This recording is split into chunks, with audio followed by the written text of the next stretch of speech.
Hey everybody. So I've done this video literally like a bajillion times, and the first time I didn't like the video I did, and the second time I ran over, and the third time I ran over, and the fourth time I ran over, and the fifth time my mom just called, and whew, okay. So I have my timer. Hopefully that'll make me shut up. Now the whole point of this video is my top 5 recommended readings for Wicca and witchcraft. And my first video that I did, I didn't like it because I sounded like a broken record and I repeated what every other witch out there has said. You know, Raven Wolf's Solitary Witch book. Excellent book. Everybody said it. Buckland's Complete Book of Witchcraft. Wonderful book. Everybody said it. Anything by Scott Cunningham. Excellent series. I'm trying to collect all of his books. Everybody said it before. So my 5 recommended readings are going to be books that I either, you know, I personally love, or ones that, you know, I haven't heard much on. You know, you may have heard people recommend them before. You may have seen them in bookstores before. I'm not saying that you've never seen them, but they're not ones that are they're underappreciated. You know, they're not ones like Buckland or Silver or Cunningham where you hear about them all the flippin' time. So, and yes, I just said flippin'. Anyway, trying to censor myself for my YouTube audiences. So, first book, and I really have to watch my time because I talk so much with these books, so I'm going to try to give you a brief overview of them. If you're like me, when you first started in your craft, or if you're first starting, I needed structure because I came from a very structured religion. I came from Christianity, where everything was laid out, you knew what you had to do, there was a certain way to do everything. When you come into Wicca, everything is an open book, you know, especially if you're a solitary witch, and especially if you call yourself a solitary eclectic witch. You know, there are so many different paths you can take, there are so many different things that you can follow, and so many different things you can do, and so many different ways you can cast your circle, and I mean, it's ridiculous. And if you're first starting out, it can be very overwhelming. And I know that I personally have gotten emails and messages, as well as I know other YouTube witches have, about the Wiccans that are first starting out and they don't know where to start, they don't know where to begin. And for us, sometimes it's difficult to continue to answer that question, you know, every day with these people that have no idea what to do, especially when, like, somebody like me, I had to figure it all out on my own. I didn't have anybody to ask. So, for people that are just starting out and don't know where to go, I definitely recommend this. It's by Timothy Roderick. It's Wicca, A Year and a Day. And it literally goes through all 366 days and has you do something every single day and gives you something to learn, and it starts you from the very base of those upsetting words like witch and witchcraft and occult and pagan and spells, and you know, tells you how they're not horrible words and they're not as bad as other religions have taught you to believe, and what they actually mean, up to, you know, spell casting and rituals and stuff like that. They go through different forms of divination, they go through the different elements, circle casting, the god and goddess, the moon, the sun, everything that you should have to know, or at least that the author believes you should know in that year and a day, is in here. And if you are, you know, you're comfortable in your path and you just want a refresher, or you're not quite sure how to incorporate Wicca into your everyday life, this is perfect because it gives you something to do every single day. And it's actually something that I'm going to go through and do again. My next one is, sorry, I keep checking my time, The Craft. And while I don't believe that this is for everybody, because Dorothy Morrison has a very, you either love the way that she writes or you hate it. And I personally love it, but this was my first book. But yeah, it's called The Craft, A Witch's Book of Shadows by Dorothy Morrison.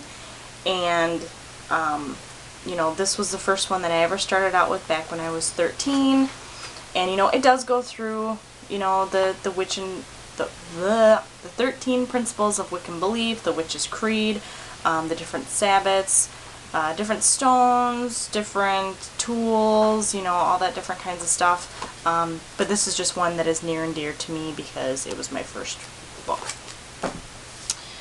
My next one, and I love this book. This is called A Witch's Book of Answers by Eileen Holland and Sorelia. And this is, it says more than 700 asked answers to often asked and out of the ordinary questions for novices and experts alike. And I completely 100% agree with that, because it goes through, there's chapters that are broken down into subchapters, and it's a really quick read because it's in question and answer format. And sometimes both of the ladies answer, sometimes it's just one or the other, but it is so good. If you are just beginning in the craft and you want to know more, I definitely recommend you read it. If you are advanced and comfortable where you are, it's still a very interesting read. It's nice to know what other witches feel about certain things. It goes through different stuff about spells, different stuff about living a magical life, your home life, how to, people ask about coming out of the broom closet, about young witches, about becoming a witch, about paganism, about the beliefs. It just goes through everything. And one thing that I used it for is when Kevin and I first started dating, he wanted to know more about Wicca. And if you've never tried explaining your past to somebody, it can be very difficult. So I had him read this, and whenever he had a question, he would ask me. So, it was actually really good. It's really good to have people read if, you have family members or friends that want to know more about your religion. So, good book. Now my next one is it's called The Circle Within, by Diane Sylvan, and it's creating a Wiccan spiritual tradition. And you can practice Wicca and witchcraft all you want, but if you are not spiritual and you don't have that passion, it's really not going to do a whole lot for you, and you're probably going to move on really quickly. And this book is very, moving beyond the basics of Wicca. So it really goes through and shows you how to incorporate Wicca into your everyday life and how to make it a spirituality instead of just a religion, if that makes any sense. So this one really isn't as much about magic as it is about the spirituality and, creating the god and goddess altars, and, it does talk about magical tools. But it talks about different emotions like love, compassion, integrity, talks about the circle. It's just really good read. I highly recommend it to any Wiccan out there, or witch, or anybody. Very good. And last, what I have, cool, got some time. My last book is called Brain Magic, and it is by Philip Farber. Exercises in Meta Magic and Invocation. And this is a very interesting read because I think the guy is actually a physicist, I hope I'm saying that right. But so he really incorporates science into magic and explains how it works and why it works. And there's more than 70 exercises in here.